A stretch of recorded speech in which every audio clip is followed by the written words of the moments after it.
Un roi mais un roi fainéant, voilà qui était Ourasi.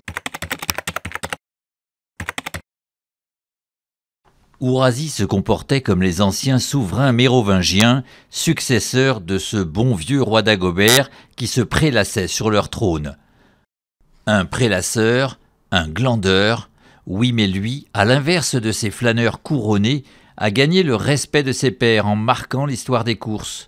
Son flegme et sa nonchalance sur la piste ne l'ont pas empêché de régner en maître incontesté sur les hippodromes.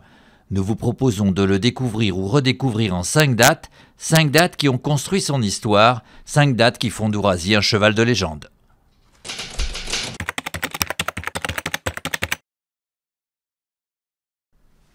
Ourasi naît le 7 avril 1980 dans le petit haras de Saint-Georges à Saint-Étienne-l'Allier, propriété de Raoul Hochtheimer.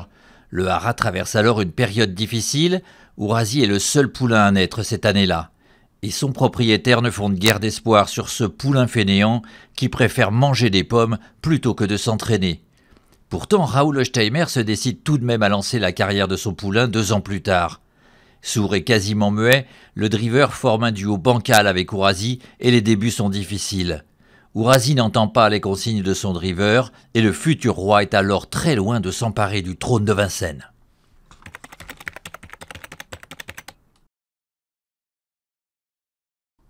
C'est une épiphanie de Rachel, la femme de Raoul, qui va changer le destin du futur roi. Sa décision de confier le cheval à Jean-René Goujon sera son idée, une idée royale, c'est une fève offerte à Ourasi pour une future couronne. Béni par le pape Jean-René, double vainqueur du prix d'Amérique, Ourasi se transforme et démontre des qualités insoupçonnées. Sa victoire, notamment dans le Critérium des jeunes en 1983, laisse augurer un avenir royal au nouveau jeune protégé du pape.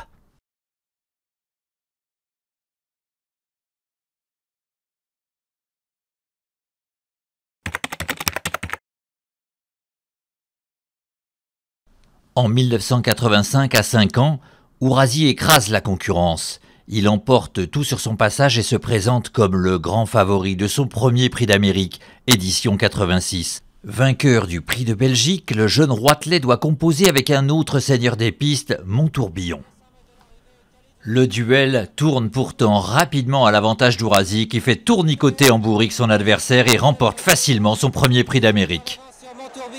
Suivi par Micro-Hanover avec également Opprimé qui se rapproche. 2 autres suivront en 86 et 87. Et Noblatou. À 150 mètres de l'arrivée, Ourasi se détache d'Oligo Ogorek avec Noblatou, Ratzinging à l'extérieur et Néric Barbès. Ourasi possède plusieurs longueurs de... Ourasi est unique, il est le maître de Vincennes seul sur son trône.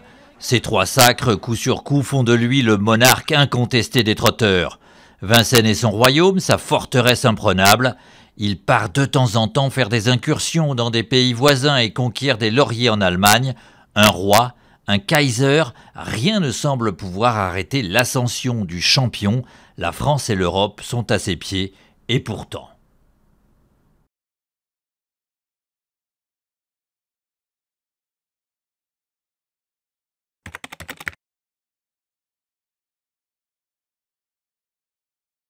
« 1988, un autre cheval fait parler de lui. De l'autre côté de l'Atlantique, Mac Lobel, surnommé Mighty Mick, est considéré comme le crack. Il est le premier cheval à être descendu sous la barre mythique des 1-10. Les Américains le pensent invincible, seul Ourasi semble en mesure de l'affronter d'égal à égal. Le Yankee a pénétré dans le royaume du français et s'est adjugé l'élite Lopette en Suède en 1987. Un crime de lèse-majesté qu'Ourasi ne peut laisser impuni. Ce sont cependant les Américains qui dégainent les premiers, Chuck Sylvester et John Campbell, l'entraîneur et le driver de Mighty Mac, clament leur champion est le meilleur au monde et qu'Ourasi est le French poltron. Le gant est lancé au visage, Ourasi répond favorablement et traverse l'Atlantique pour affronter le crack américain dans la course du siècle. L'épreuve a lieu le 17 novembre 1988. Elle est à la hauteur des espérances. Mighty Mick prend très vite la tête, tandis qu'Ourasi, le Français, passe tout le peloton en revue dans la ligne d'en face pour se porter à la hauteur de son rival à l'amorce du dernier tournant. La ligne droite se résume en un duel à couteau tiré entre les deux cracks. Les drivers Goujon et Campbell ne se préoccupent que de leur mano à mano, oubliant qu'ils ne sont pas seuls en piste. Quand finalement Ourasi terrasse McLobel, il n'a pas course gagnée pour autant. Un troisième larron, Sugar Cane Hanover, surgit du dos d'Ourasi et vient remporter la course sur le fil.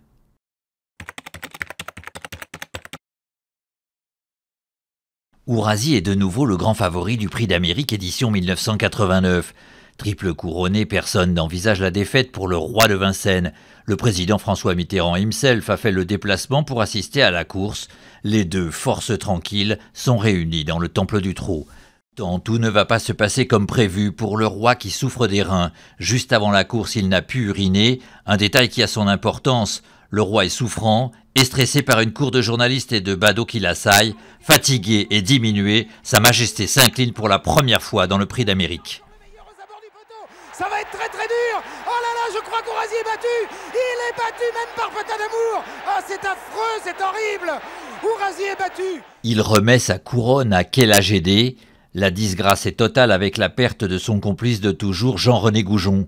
Celui qui a permis au roi d'être couronné est victime d'un infarctus et raccroche définitivement. C'est son frère Michel Marcel Diminou qui prend la relève. Ourasi ne s'avoue pas vaincu pour autant. Le roi conquiert de nouveaux groupes 1 et se positionne encore comme le grand favori du Prix d'Amérique 1990. Celui-ci sera forcément son dernier, puisqu'il aura alors atteint 10 ans, l'âge limite pour que les trotteurs puissent se présenter dans cette course. Sans le poids alourdi de sa triple couronne, le roi fainéant survole la bataille et s'impose le 28 janvier 1990, après une préparation plus prudente qu'à l'accoutumée. Le roi fainéant l'emporte tranquillement devant un public galvanisé par ce moment épique. Ourasi entre dans l'histoire, il vient de briser le record du Prix d'Amérique en 1:15.2. Il reste à ce jour l'unique trotteur à avoir remporté le Prix d'Amérique 4 fois et le seul roi fainéant à avoir marqué l'histoire de France.